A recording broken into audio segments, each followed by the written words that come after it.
This is DRF Race of the Day. Hi, everybody. Dan Illman, Mike Beer, the DRF Race of the Day for Thursday, September the 10th, race number 9 at Kentucky Downs. Let's throw up the field for the Juvenile Sprint. 2-year-olds going 6.5 furlongs on the turf. You can download free Formulator Pass performances for this $500,000 race on the Race of the Day event page at DRF.com. Access them, handicap along with us. European style configuration on the turf at Kentucky Downs. We've got a European Invader, the 3 Masetto, and the 10 Coffee Maker, who last competed at Royal Ascot for Wesley Ward. Do those two have an advantage? I don't know. Probably not, but I guess you could say that there's a chance they've been running against better horses over there. I mean, you know, once again, we're talking about a 2-year-old race stand that's sort of a glorified 1X allowance.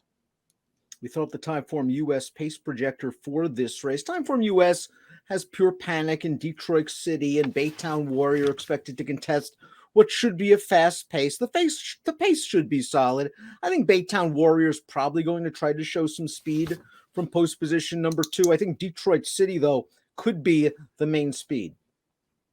Yeah, we'll see how it plays out. I would argue that if the 6 Pure Panic is actually on the lead, the pace is not going to be fast. I don't see how that horse makes the front on a fast pace here. I'm certainly expecting the filly Coffee Maker to be going for Wesley Ward.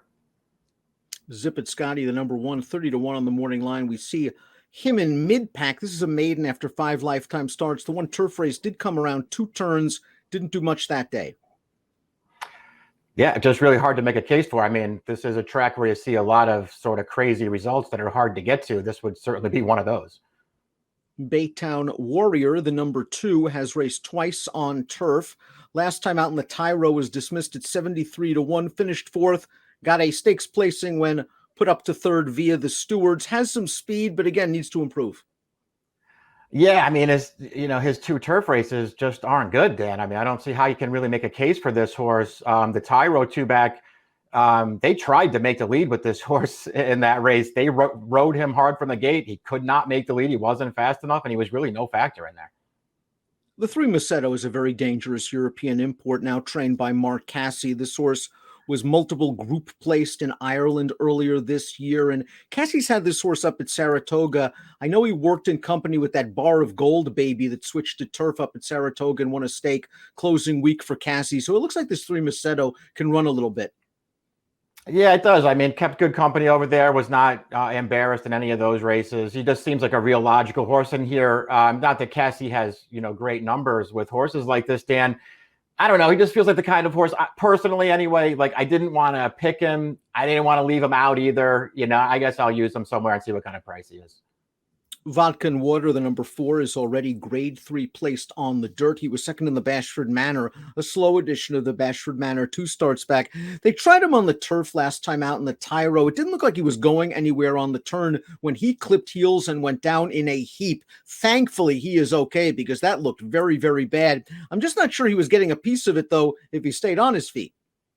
Yeah, I didn't think so either, but I guess we'll find out more about him here. I guess his dirt form is certainly okay. I don't mind the Fed Biz, his Sire Fed Biz. I don't mind them on the grass. I didn't see a lot of turf pedigree on the bottom here. Brian Lynch did some very good work with his 2-year-olds up at Saratoga this summer. Here's Red Danger's second lifetime start and turf debut, going 5.5 furlongs. Nice professional performance, Mike. We see him on the outside rallying from off the pace. Once he changes leads, he's on his way. Tough to actually gauge who he beat. The 5th place horse returned to finish second in an off-turf race, but got a 72 buyer. This horse ran pretty well. Louis Saez gets them out again. I agree. Thought he ran well, and he got a good trip. I like the way you put it. Very professional. I like the way he's staying on at the end here. I don't think that was a great field, but the figure came back solid. He looked good winning. I don't see any reason why he couldn't take another step forward here. Thought there was plenty to like. Let's watch the career debut for the Grey Colt. Number 6, Pure Panic, son of Summer Front. Dismissed at 7-1 at Ellis Park for trainer Michael Maker. He sat off of the lead, and I think he beat a decent horse here. Big Boss Ben would come back to win a maiden special at Ellis with a 67 buyer. Pure Panic would go up to Saratoga. Maker ran him, and in the off-turf Skidmore, he just ran into a very fast filly in Averly Jane. Pure Panic, I think, has some ability and some tactical speed. Yeah, I like that debut for the race we just watched there, the turf race. He got a good trip in there, but he got a good trip because he had the tactical speed to get it. And I'm with you, Dan. I think the runner-up could be good. And this horse came and got him. He came and ran that horse down at the end. So I really liked his debut. I was looking forward to seeing what he could do in the Skidmore last time. And once that race got rained off the turf, I just don't really care what happened. I like this horse getting back to grass.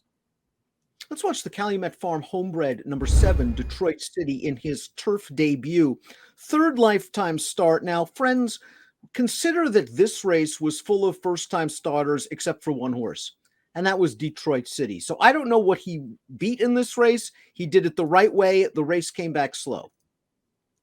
Yeah, I tend, Dan, not to care too much about the figures for the 2-year-old races at Ellis Park. It seems like they all come back really slow.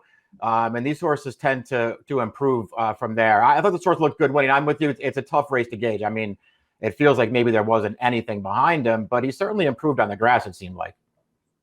Bonus appreciation goes out for Steve Asmussen, first-time turf, another one that ran in that off-turf Skidmore.